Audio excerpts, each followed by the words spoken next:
All right, boys and girls, we're going to continue with Miss Frisby and the Rats of NIMH. We're going to start on page 112, and this chapter is called The Maze. During the days that followed, our lives fell into a pattern, and the reason for our captivity gradually became clear. Dr. Schultz was a neurologist, that is, an expert on brains, nerves, intelligence, and how people learn things. He hoped, by experimenting on us, to find out whether certain injections could help us learn more and faster. The two younger people working with him, George and Julie, were graduate students in biology. Watch always, he told them, for signs of improvement, faster learning, quicker reaction in Group A as compared to Group B, and both as compared to the control group. My own training began the day after the first injection. It was George who did it. I suppose Julie and Dr. Schultz were doing the same tests on other rats. He took my cage from the shelf and carried it to another room, similar to the first one, but with more equipment in it, and no shelves of cages. He placed the cage in a slot against the wall, slid open the end, opened the matching door in the wall, and I was free. Or so I thought. The small doorway in the wall led into a short corridor, which opened and seemed to directly on, or it seemed to directly onto a green lawn. I could see it clearly, and behind it some bushes, and behind them a street, all outdoors, and nothing but air between them and me. Furthermore, I could smell the fresh outdoor breeze blowing in. Where they letting me go? Were they letting me go? Sorry, guys. I made a dash towards the open end of the corridor, and then jumped back. I could not go on. About 2 feet from my cage, still open behind me, there was something dreadfully wrong with the floor. When I was touching my feet to it, a terrible prickly feeling came over my skin.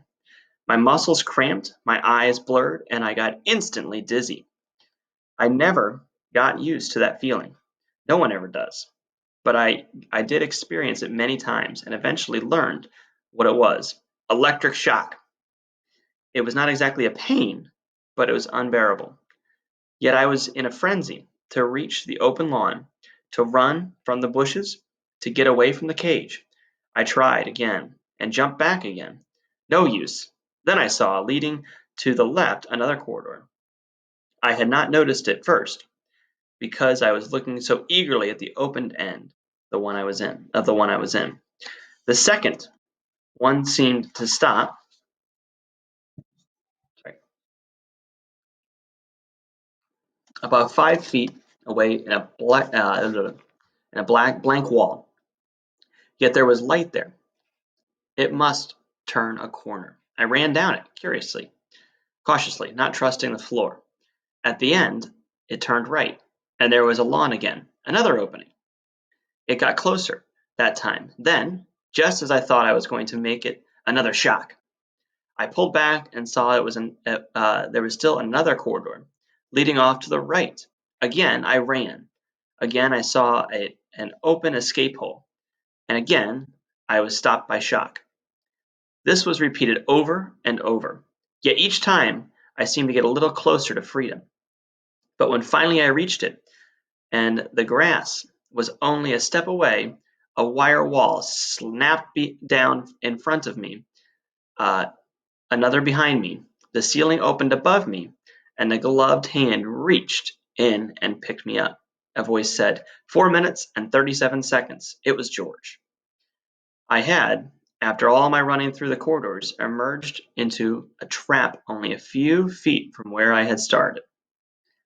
And though a concealed opening above, George had been watching everything I did. I had been in what is called a maze, a device to test intelligence and memory. I was put in it many times again, and so were others. The second time, I got through it a little faster, because I remembered, to some extent, which corridors had electric floors and which did not. The third time, I was still faster, and after each trial, George, or sometimes Julie, sometimes Dr. Schultz, would write down how long it took. You might ask, why would I bother to run through it at all if I knew it was only a trick? The answer is I couldn't help it. When you've lived in a cage and you can't bear not to run, even if what you're running towards is an illusion.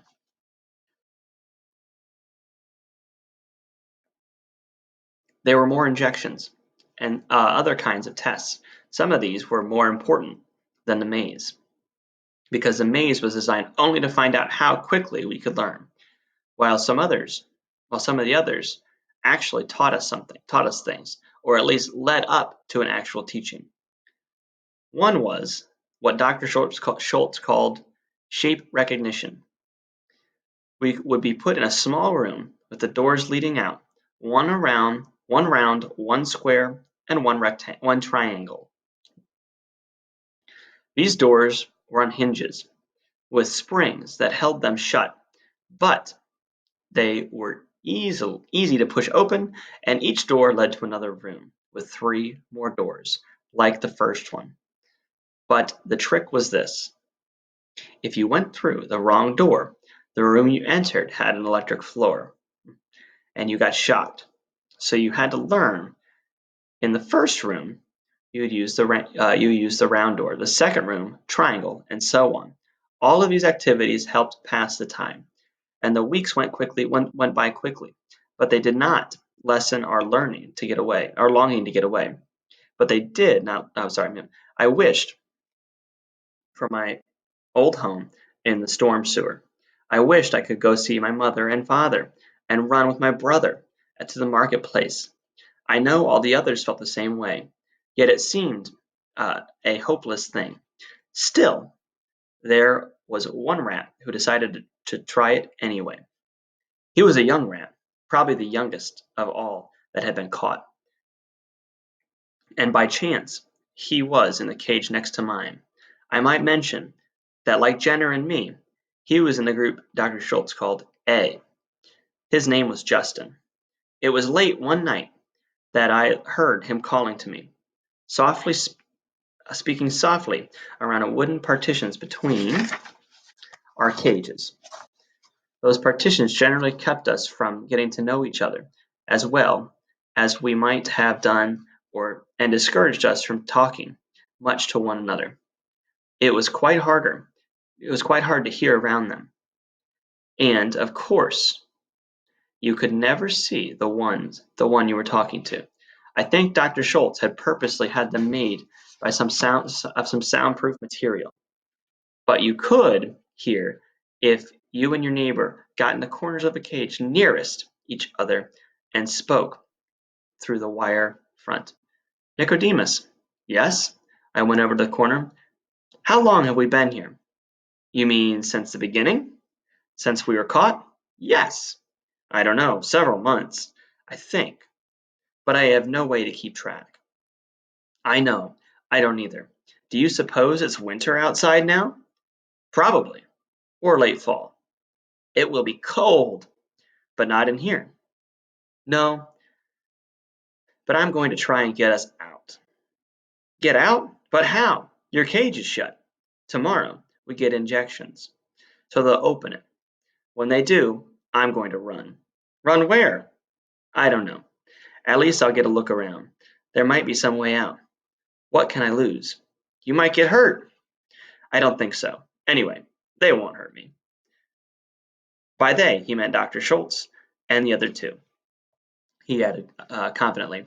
All those shots, all the time they've spent, were too valuable to them now. They'll be careful. That idea had not occurred to me before, but when I thought about it, I decided he was right. He was right. Dr. Schultz, Justin, Julie, and George had spent most of their working hours with us for months. They could not afford to let any harm come to us. On the other hand, neither could they afford to allow any of us to escape. Justin made his attempt the next morning, and it did cause a certain amount of excitement, but not at all what we expected. It was Julie who opened Justin's cage.